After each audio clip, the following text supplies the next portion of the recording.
Yan po nga piniluluto ko. Hello mga sister, mga ate, mga anak.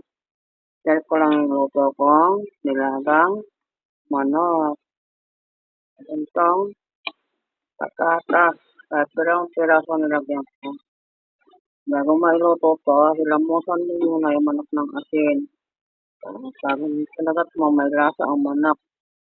Kaya na magdadagdag ng asin. Sarap to. Luto ko to. Bukan nyo to nilagang manok. Sibuyas lang ang nilagay ko dito tsaka pamintan durog. Yan ganyan lang. Ilagan nyo lang yung manok. Sa huli nyo na ilagay yung pechay para hindi malabog. Masarap yan. Try nyo yan. Nilagang manok. Sa magulang panahon. Masarap yan.